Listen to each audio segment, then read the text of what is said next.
Dalam lindungan Allah. Orang yang duduk dalam lindungan yang maha tinggi dan bermalam dalam naungan yang maha kuasa akan berkata kepada Tuhan, tempat perlindunganku dan kubu pertahananku, Allahku yang kupercayai, sungguh dialah yang akan melepaskan engkau dari jerat penangkap burung, dari penyakit sampar yang busuk. Dengan kepaknya ia akan menudungi engkau, di bawah sayapnya engkau akan berlindung, kesetiaannya ialah perisai dan pagar tembok. Engkau tahu saat aku terhadap kedahsyatan malam, terhadap panah yang terbang di waktu siang, terhadap penyakit sampar yang berjalan di dalam gelap, terhadap penyakit menular yang mengamuk di waktu petang. Walau 1.000 orang rebah di sisimu dan 10.000 di sebelah kananmu, tetapi itu tidak akan menimpamu. Engkau hanya menontonnya dengan matamu sendiri dan melihat pembalasan terhadap orang-orang fasik. Sebab Tuhan Allah ialah tempat perlindunganmu, yang maha tinggi telah kau buat tempat perteduhanmu. Malapetaka tidak akan menimpa kamu, dan tulah tidak akan mendekat kepada kemahmu. Sebab malaikat-malaikatnya akan diperintahkannya kepadamu untuk menjaga engkau di segala jalanmu. Mereka akan menatang engkau di atas tangannya, supaya kakimu jangan terantuk kepada batu. Singa dan ular tedung akan kau langkahi, engkau akan menginjak anak singa dan ular naga. Sungguh hatinya melekat kepadaku, maka aku akan meluputkannya. Aku akan membentenginya, sebab ia mengenal namaku. Bila ia berseru kepadaku, aku akan menjawab. Aku akan menyertai dia dalam kesesakan, aku akan meluputkannya dan memuliakannya. Dengan panjang umur akan kukenyangkan dia, dan akan kuperlihatkan kepadanya keselamatan daripadaku.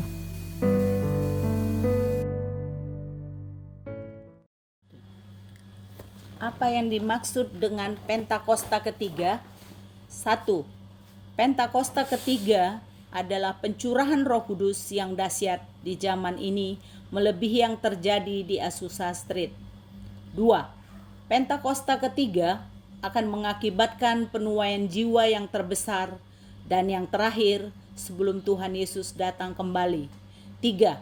Pentakosta ketiga akan membangkitkan generasi Yeremia, yaitu anak-anak muda yang dipenuhi Roh Kudus, cinta mati-matian kepada Tuhan Yesus, tidak kompromi terhadap dosa, dan akan bergerak untuk memenangkan jiwa.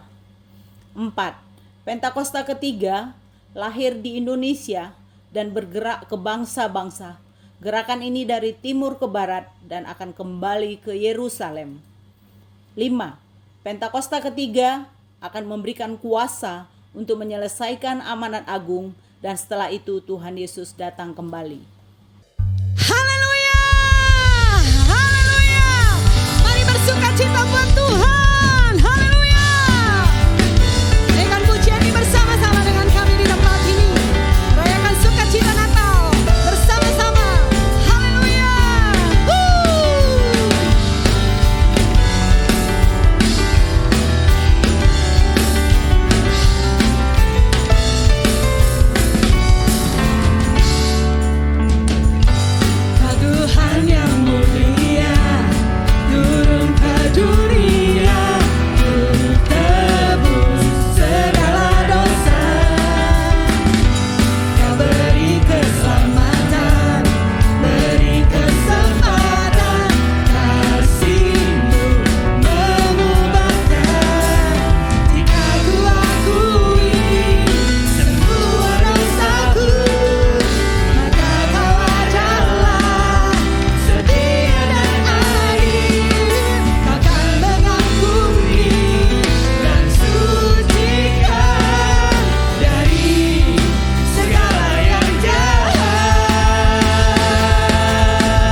Tuhan. Hanya Engkau Tuhan satu-satunya penyelamat hidup kami. Engkau Tuhan yang layak kami sembah. Engkau Tuhan yang layak kami puja. Hanya Engkau Tuhan Yesus, Allah yang menyelamatkan hidup kami, Allah yang menebus segala dosa kami. Kami bersyukur Tuhan. Mari Bapak Ibu Saudara yang dikasihi Tuhan Yesus, bersyukurlah kepada Tuhan sebab keselamatan yang Dia berikan bagi hidupmu. Mari bawa korban syukurmu di hadapan Tuhan. Bawa korban syukurmu di hadapan tahta kasih karunia-Nya. Oh, terima kasih Tuhan. Hanya Kau yang layak terima segala puji. Hanya Yesus yang layak terima segala sembah. Kami menghormati-Mu Tuhan. Kami menyembah-Mu ya Yesus. Haleluya. Horia basyandara labori kira labori adalah basyandara labori kira adalah basyanda. Horia labori kira adalah. Ini pujian penyembahan kami Tuhan Yesus. Ini korban syukur kami yang kami bawa di hadapan-Mu ya Bapa. Kami bawa dengan rasa syukur dan hormat kami. Kami mengasihi-Mu Yesus Tuhan. Kami menyembah-Mu ya Allah Bapa. Syadara lamore kera labasyanda. Oh ramasyekila lamore kera labasyandara lamo. Hiara lawata kora labasyandara rabeadara labata kara lamore kera lamo. Oh ramasyandara lamore kera lamo syedidididibira lamo. Oh rabata kara lamore kera labasyandara lamore kera labasyandara lamo. Oh riababa bata kara lamore kera lamo syedi. Rabata kara labayara labayara labayara labayara lamo. Syadara labayadara labayadara lamore kera labasyandara lamore abata kara lamo. Oh rababa bata kara basyedididibira lamo. Syadara labayara lamore kera labasyandara labayara lamore abata kara lamo. Terima kasih Yesus, terima kasih Tuhan. Syadara labayara lamo. Haleluya Yesus. Yara labasyandara labasyandara labayara. Yes Lord Jesus. Ini pujian kami Tuhan. Haleluya Yesus. Thank you Lord Jesus.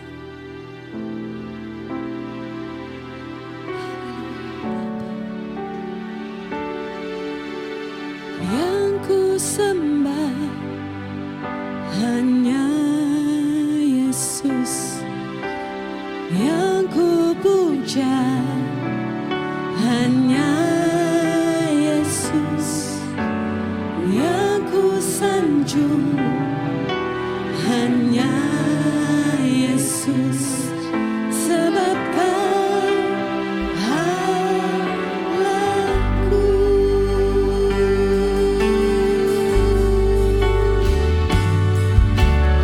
Yang ku sembah hanya Yesus, yang ku puja hanya Yesus.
hadir untuk menyelamatkan kehidupan kami Tuhan.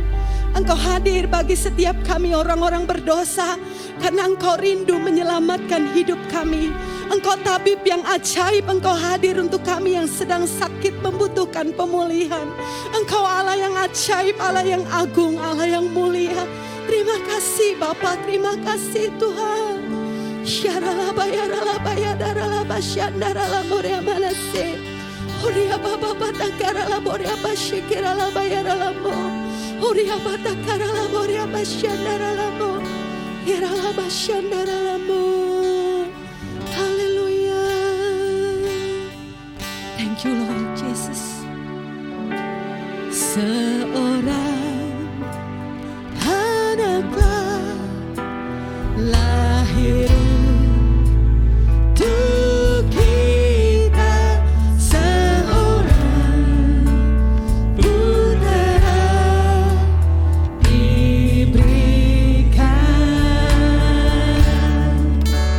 lambang pemerintahan di atas bahunya, dan namanya pun disebut orang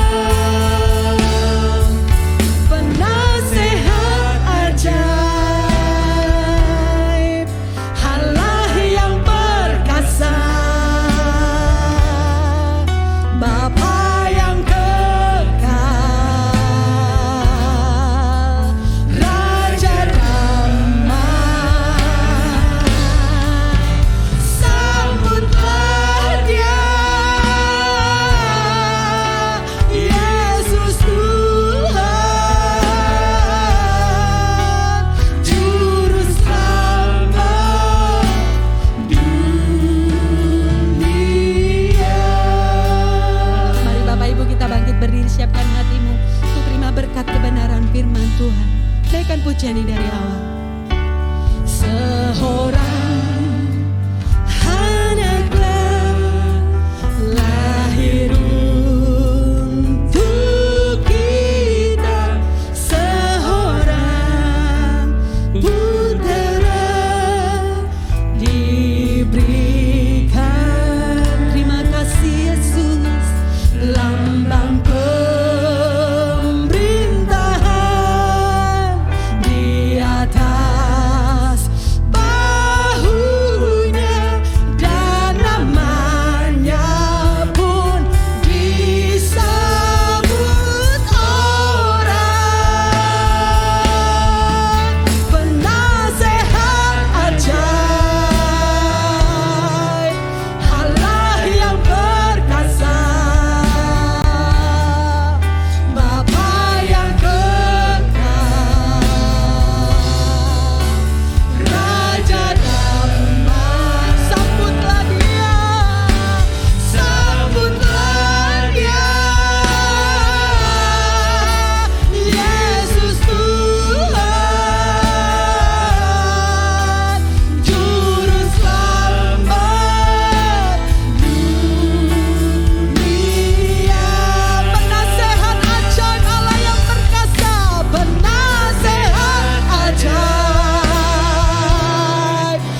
kami, masuklah dalam hati kami. Jadilah Tuhan dan Juru Selamat kami. Pimpin hidup kami ya Tuhan. Tuntun dalam kami melangkah ya Tuhan. Karena kami percaya Roh-Mu yang hidup, Roh-Mu yang kudus berkuasa penuh atas hidup kami. Terima kasih Tuhan. Berbicaralah atas setiap umat-Mu. Tuntun setiap kami dengan kebenaran firman-Mu. Terpujilah nama Tuhan Yesus Kristus. Kami siap mendengar dan menjadi pelaku firman. Di dalam nama Tuhan Yesus. Haleluya. Amin.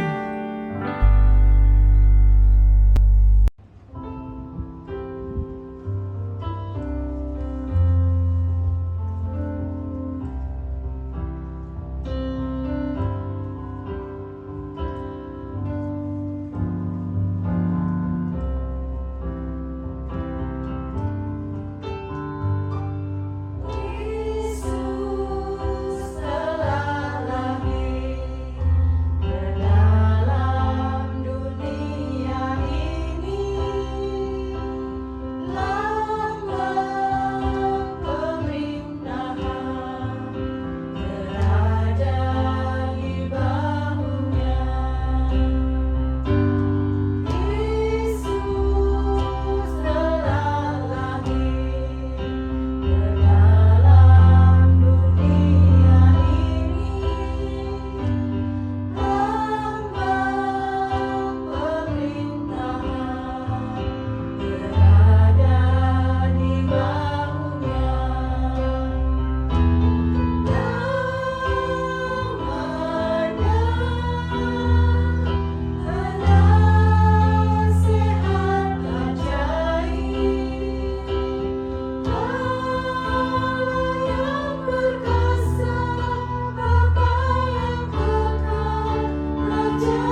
Salam, saudara yang dikasih Tuhan.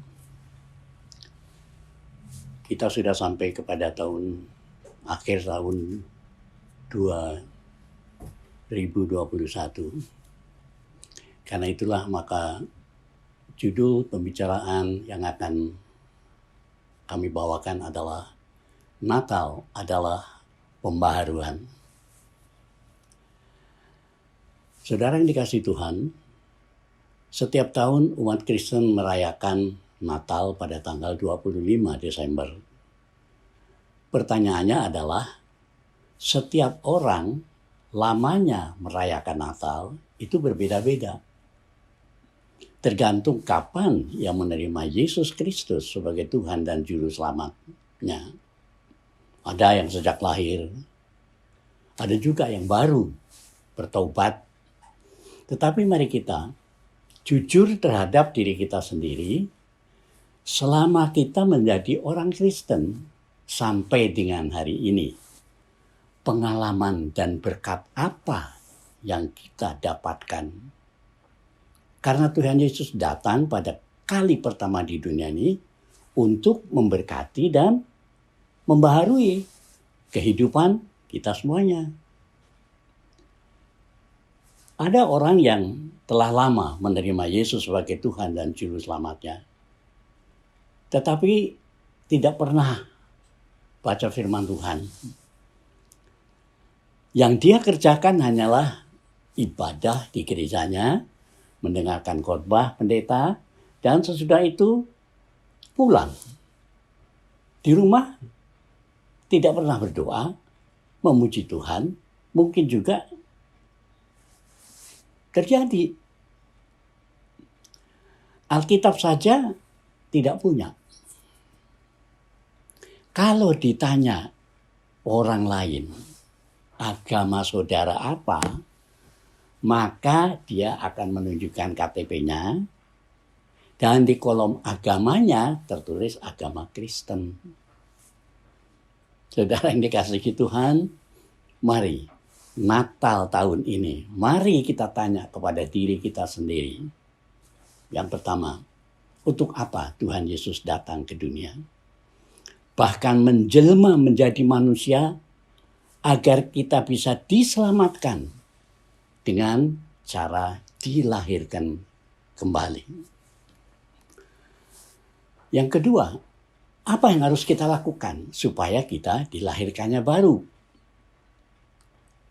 Nubuat Yesaya mengatakan di dalam Yesaya pasal yang ke-7 ayat 14, sebab itu Tuhan sendirilah yang akan memberikan kepadamu suatu pertanda. Sesungguhnya seorang perempuan muda mengandung dan akan melahirkan seorang anak laki-laki, dan ia akan menamakan dia Immanuel.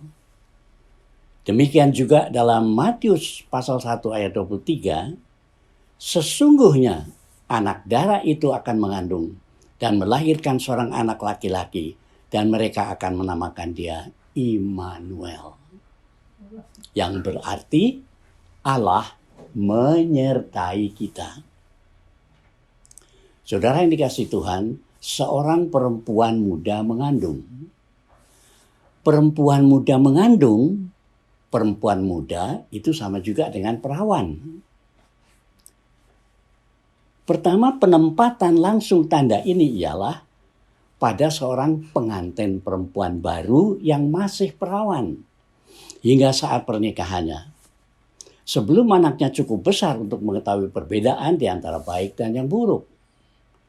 Dan yang kedua, penggenapan akhir nubuatan ini terjadi dalam kelahiran Yesus Kristus oleh perawan Maria.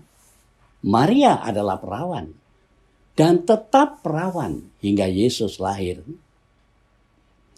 Maria hamil secara ajaib oleh Roh Kudus dan bukan oleh seorang laki-laki. Yang ketiga, putra sang perawan akan diberi namanya Immanuel, yaitu Allah menyertai kita. Nama tersebut memperoleh arti yang lebih dalam ketika anak tunggal Allah sendiri datang ke dalam dunia. Immanuel adalah semboyan kekal umat Allah sepanjang sejarah. Masa lalu, masa kini, dan masa depan. Saudara yang dikasihi oleh Tuhan Yesus, apa peranan Maria? Di dalam Lukas pasal 1 ayat 26 mengatakan, dalam bulan yang ke-6, Allah menyuruh malaikat Gabriel pergi ke sebuah kota di Galilea bernama Nazaret, kepada seorang perawan yang bertunangan dengan seorang bernama Yusuf dari keluarga Daud. Nama perawan itu Maria. Ketika malaikat itu masuk ke dalam Maria, ketika malaikat itu masuk ke rumah Maria, ia berkata, "Salam, hai engkau yang dikaruniai, Tuhan menyertai engkau."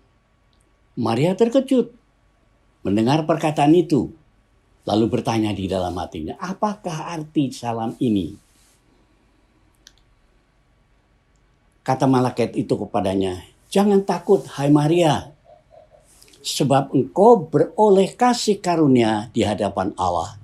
Sesungguhnya engkau akan mengandung dan akan melahirkan seorang anak laki-laki, dan hendaklah engkau menamakan dia Yesus. Ia akan menjadi besar dan akan disebut anak Allah yang maha tinggi. Dan Tuhan Allah akan mengaruniakan kepadanya takhta Daud, bapa leluhurnya. Dan ia akan menjadi raja atas kaum keturunan Yakub sampai selama-lamanya. Dan kerajaannya tidak akan berkesudahan." Kata Maria kepada malaikat itu, "Bagaimana hal itu mungkin terjadi? Karena aku belum bersuami."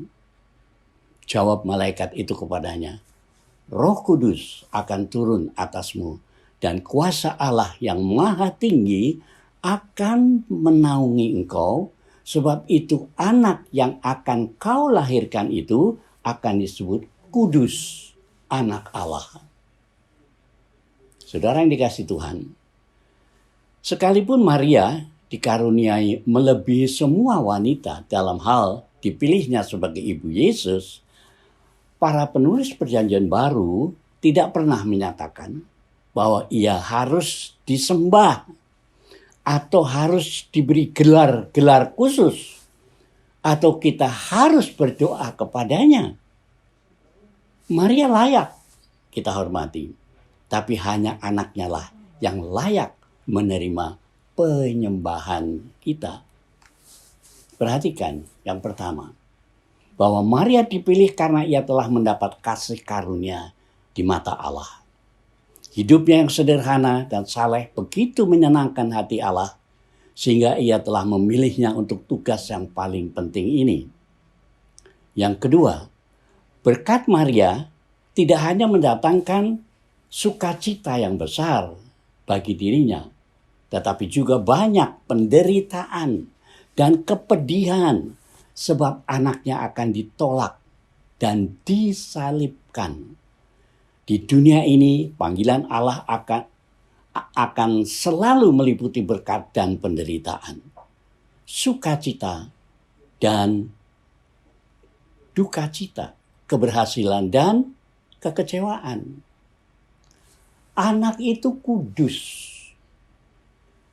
Baik Lukas maupun Matius menandakan dengan jelas bahwa Yesus telah lahir dari seorang perawan.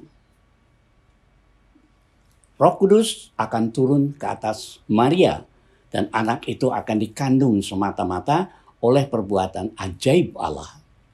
Akibatnya, Yesus akan menjadi kudus, artinya bebas dari segala noda dosa. Hal ini melayakkan dia untuk menanggung dosa kita dan mengadakan pendamaian dengan Tuhan. Tanpa seorang juru selamat yang sempurna dan tak berdosa, kita tidak dapat memperoleh penebusan. Saudara yang dikasihi Tuhan, janji Yesus mengenai Roh Kudus adalah Yohanes telah bernubuat bahwa Yesus akan membaptis para pengikutnya dengan Roh Kudus. Suatu nubuat yang diulang oleh Yesus sendiri. Yesus berjanji memberikan Roh Kudus kepada semua orang yang memintanya. Semua ayat menunjuk kepada kelimpahan Roh yang menurut janji Yesus akan diberikan kepada mereka yang sudah menjadi anak Bapa di sorga. Inilah kelahiran baru bagi mereka. Suatu janji yang pertama kali digenapi pada hari Pentakosta. Dan tetap merupakan janji bagi semua orang yang telah menjadi muridnya dan meminta baptisan dalam Roh Kudus. Kisah Para Rasul pasal yang pertama ayat 5. Apa itu Pentakosta? Kisah Rasul 2 ayat 1. Ketika tiba hari Pentakosta, semua orang percaya berkumpul di satu tempat. Tiba-tiba turunlah dari langit satu bunyi seperti tiupan angin keras yang memenuhi seluruh rumah, di mana mereka duduk. Dan tampaklah kepada mereka lidah-lidah seperti nyala api yang bertebaran, dan hingga pada mereka masing-masing. Maka penuhlah mereka dengan Roh Kudus. Lalu mereka mulai berkata-kata dalam bahasa-bahasa lain, seperti yang diberikan oleh Roh itu kepada mereka untuk mengatakannya. Pentakosta. Hari Pentakosta merupakan hari raya terbesar yang kedua dalam tarikh Yahudi.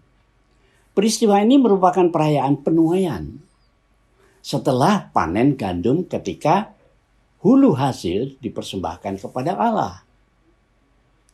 Saudara yang dikasihi oleh Tuhan, Pentakosta yang pertama, pencurahan Roh Kudus terjadi di kamar loteng ketika murid-muridnya diurapi oleh Roh Kudus. Yang kedua terjadi di Azusa Street. Dan yang ketiga terjadi di Indonesia, di ICC. Demikianlah saudara yang dikasihi Tuhan, hari Pentakosta bagi gereja yang melambangkan awal penuaian jiwa-jiwa oleh Allah dalam dunia ini. Dan lahirnya generasi Yeremia. Matius pasal 1 ayat 23 mengatakan, sesungguhnya anak darah itu akan mengandung dan melahirkan seorang anak laki-laki, dan mereka akan menamakan dia Immanuel, yang berarti Allah menyertai kita. Immanuel, nama tersebut memperoleh yang lebih dalam ketika anak tunggal Allah sendiri datang ke dalam dunia. Immanuel adalah semboyan kekal umat Allah sepanjang sejarah, lalu masa kini dan masa depan. Yang pertama, Tuhan Yesus datang ke dunia untuk menebus umatnya agar kita bisa dapat masuk surga.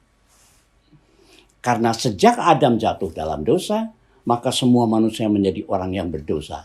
Dan ini tidak bisa kembali ke surga. Sebab memang awalnya manusia pertama Adam dicipta di surga sebagai gambar dan rupa Allah.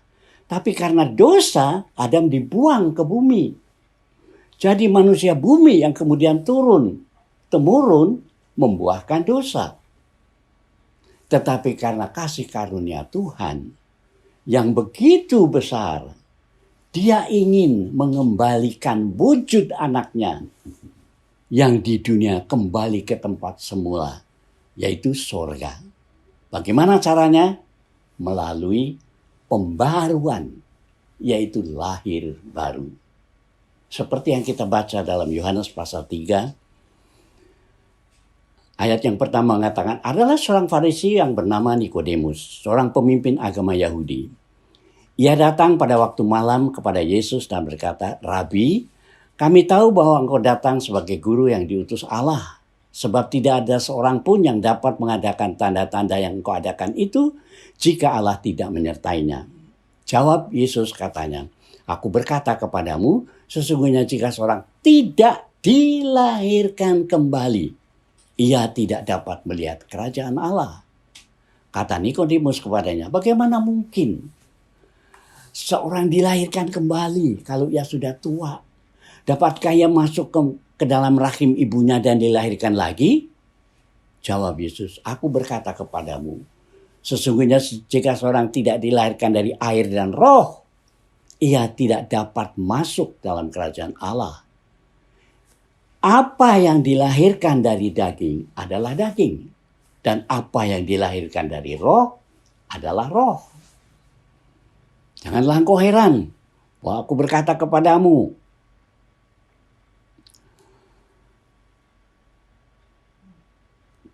bahwa kamu akan dilahirkan kembali. Angin bertiup kemana ia mau, dan kau mendengar bunyinya. Tapi engkau tidak tahu dari mana ia datang, atau kemana ia pergi. Demikianlah halnya dengan tiap-tiap orang yang lahir dari roh. Nikodemus menjawab katanya, bagaimana mungkin hal itu terjadi? Jawab Yesus, engkau adalah pengajar Israel dan engkau tidak mengerti hal-hal itu? Saudara yang dikasihi Tuhan, Nikodemus adalah seorang pemimpin. Seorang pemimpin agama. Pemimpinnya saja tidak tahu, apalagi anak buahnya. Demikian juga orang Kristen yang tidak pernah baca firman. Ya benar bahwa Tuhan Yesus datang ke dunia untuk membawa kita kembali ke surga. Tapi ada jalan pembaruannya terhadap diri kita. Kita harus jalankan, yaitu kita harus lahir baru. Karena kelahiran yang lama itu masih ada dalam dosa Adam. Dalam suratnya Petrus mengatakan, dalam 1 Petrus pasal 1 ayat yang ketiga, bagian yang kedua, terpujilah Allah dan Bapa Tuhan kita Yesus Kristus yang karena rahmat yang besar telah melahirkan kita kembali oleh kebangkitan Yesus Kristus dari antara orang mati kepada suatu hidup yang penuh pengharapan untuk menerima satu bagian yang tidak dapat binasa, yang tidak dapat cemar, yang tidak dapat lalu, yang tersimpan di surga bagi kamu. Yaitu kamu yang dipelihara dalam kekuatan Allah karena imanmu. Sementara kamu menantikan keselamatan yang telah tersedia untuk dinyatakan pada zaman akhir. Bergembiralah akan hal itu. Sekalipun sekarang ini kamu seketika harus berduka cita oleh berbagai-bagai pencobaan.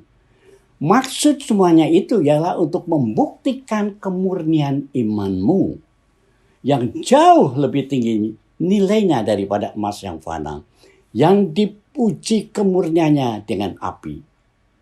Sehingga kamu memperoleh puji-pujian dan kemuliaan dan kehormatan pada hari Yesus Kristus menyerahkan dirinya. Sekalipun kamu belum pernah melihat dia, namun kamu mengasihinya. Kamu percaya kepada dia. Sekalipun kamu sekarang tidak melihatnya, kamu bergembira karena sukacita yang mulia yang tidak terkatakan. Karena kamu telah mencapai tujuan imanmu, yaitu keselamatan jiwamu. Saudara yang dikasihi Tuhan, semua yang didengar oleh Nikodemus dari mulut Yesus tampak seperti yang mustahil. Terikat oleh pemikiran duniawi, orang ini membayangkan skenario kelahiran anak yang aneh, yang tidak ada kaitannya dengan realita apapun yang Yesus sedang katakan. Nikodemus tidak bisa menangkap inti sesungguhnya yang Yesus sampaikan, yaitu tentang dilahirkan dari atas, lahir dari surga. Gagasan tersebut tidak sesuai dengan pandangan orang Farisi. Karena ia tidak dilahirkan dari surga, jadi ia tidak bisa pergi ke sana. Bahkan dalam pikirannya pun tidak. Yang ketiga, saudara. Kolose pasal 3.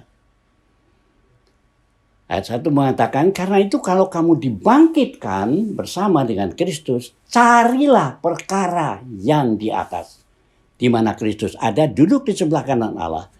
Pikirkanlah perkara yang di atas, bukan yang di bumi. Sebab kamu telah mati dan hidupmu tersembunyi bersama Kristus di dalam Allah. Apabila Kristus yang adalah hidup kita menyatakan diri kelak, kamu pun akan menyatakan diri bersama dengan Dia dalam kemuliaan. Luar biasa. Saudara yang dikasihi Tuhan, karena hidup kita ada bersama Kristus di surga, kita harus memikirkan perkara yang di atas dan membiarkan sikap kita ditentukan olehnya. Kita harus memulai mempertimbangkan dan memikirkan segala sesuatu dari sudut pandang kekekalan dan surga. Tujuan dan sasaran kita hendaknya mencari hal-hal rohani dan melawan dosa dan mengenakan sifat karakter Kristus. Semua sifat baik, kuasa, pengalaman, dan berkat rohani ada bersama Kristus di surga. Ia memikirkan hal-hal itu kepada sekalian yang dengan sungguh-sungguh meminta, dengan mencari dan terus-menerus mengetoknya. Ia memberikan hal-hal itu kepada kita semuanya. Perhatikan saudara dikasih Tuhan, tekanan pada hubungan pribadi kita, orang percaya kepada Kristus. Mari kita merenungkan kehidupan Daud. Daud belajar untuk berpikir seperti seorang yang berakar dalam surga. Pujian dan penyembahannya membawanya ke sana. Dia ditolak oleh keluarganya yang ia kasihi dan ditinggalkan untuk bergaul dengan kawanan domba. Daud menyanyikan lagu-lagu kasih kepada penciptanya. Mazmur 73 mengatakan, ketika hatiku merasa pahit dan buah pinggangku menusuk rasanya, aku dungu dan tidak mengerti seperti hewan aku di dekatmu. Tapi aku tetap di dekatmu. Engkau memegang tangan kananku dengan nasihatmu.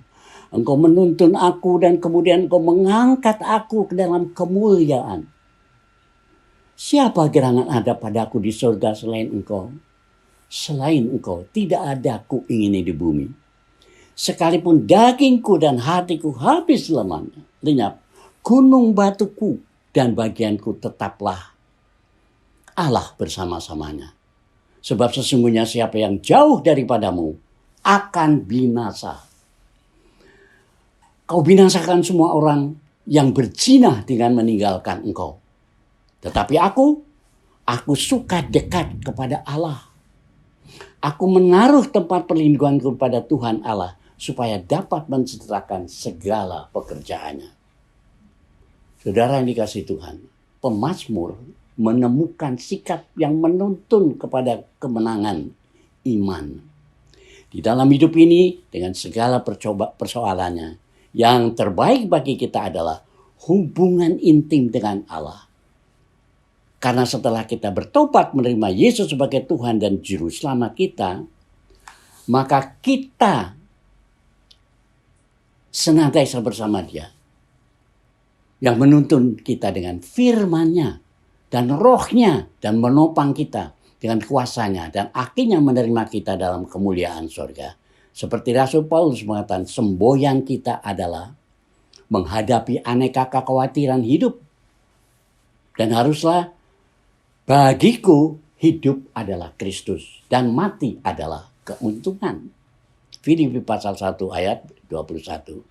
Orang percaya yang sejati yang hidup di tengah-tengah kehendak Allah tidak perlu takut sekalipun kepada kematian. Mereka mengetahui bahwa Allah mempunyai maksud untuk kehidupan mereka. Dan bahwa kematian sekalipun bila ia datang menjemputnya, kematian hanya merupakan akhir tugas kita di dunia. Dan awal kehidupan kita bersama-sama dengan Kristus yang indah. Filipi pasal 1. Hanya hendaklah hidupmu berpadanan dengan Injil Kristus. Supaya bila aku datang aku melihat, dan apabila aku tidak datang aku mendengar. Bahwa kamu teguh berdiri dalam satu roh dan sehati sejiwa berjuang dalam iman yang timbul dari berita Injil. Yang keempat, 1 Tesalonika pasal 4. Sebab pada waktu tanda diberi, yaitu pada waktu penghulu malaikat berseru dan sangkakala Allah berbunyi, maka Tuhan sendiri akan datang dari surga dan mereka yang mati dalam Kristus akan lebih dulu bangkit. Sesudah itu kita yang masih tinggal akan diangkat bersama-sama dengan mereka dalam awan menyongsong Tuhan di angkasa, demikianlah kita akan selama-lamanya bersama dengan Tuhan. Karena itu hiburkanlah seorang akan yang lain dengan perkataan-perkataan ini. Saudara yang dikasihi Tuhan, suatu pengharapan yang indah sebagai orang yang lahir baru. Paulus membangkitkan harapan jemaat di Tesalonika dengan menjelaskan dengan keangkatan orang percaya pada saat Tuhan Yesus datang untuk yang kedua kalinya. Pada saat yang bersamaan dengan kebangkitan orang mati di dalam Kristus, maka orang Kristen, orang percaya yang masih hidup akan diubah. Dan baik orang Kristen yang dibangkitkan dan yang diubah akan diangkat bersama-sama. Mereka akan dipersatukan dengan Kristus, dibawa ke rumah Bapa di surga, dan dipersatukan dengan anggota keluarga yang sudah mendahuluinya. Segala kesusahan diangkat dari mereka. Saudara dikasihi Tuhan, harapan bahwa Tuhan Yesus akan datang adalah suatu pengharapan yang mulia. Kita sebagai orang Kristen yang sudah bertobat, hari ini harus lebih serius. Baik Natal tahun ini, jadikan awal kesungguhan kita. Jangan jadi orang Kristen yang biasa-biasa saja. Tapi mari persiapkan diri. Persiapkan diri kita semua menantikan kedatangannya yang akan membawa kita pulang ke surga. Mari kita tundukkan kepala, kita berdoa. Bapa yang baik, Bapa yang kami sembah di dalam nama Tuhan Yesus. Kami mengucap syukur Tuhan. Biarlah firman yang sudah Kau berikan kepada kami menjadi rema dalam kehidupan kami. Dan itu adalah menjadi suatu kenyataan. Kau akan datang kembali membawa kami ke dalam rumah-Mu di surga. Terima kasih Tuhan. Kami serahkan seluruh kehidupan kami dalam tangan penguat-Mu. Dalam nama Tuhan Yesus. Haleluya. Amin. Kami keluarga GBI House of Happiness mengucapkan selamat Hari Natal tahun 2021 dan tahun baru tahun 2022. Tuhan Yesus memberkati berlimpah-limpah. Sekarang terimalah berkat Tuhan. Kasih karunia yang berlimpah-limpah daripada Allah Bapa dalam Anak yang tunggal Yesus Kristus. Persekutuan yang manis dengan Roh Kudus menyertai sekalian mulai hari ini sampai Tuhan Yesus datang menjemput kita di awan-awan dan bahkan sampai selama-lamanya. Yang percaya bersama-sama katakan amin.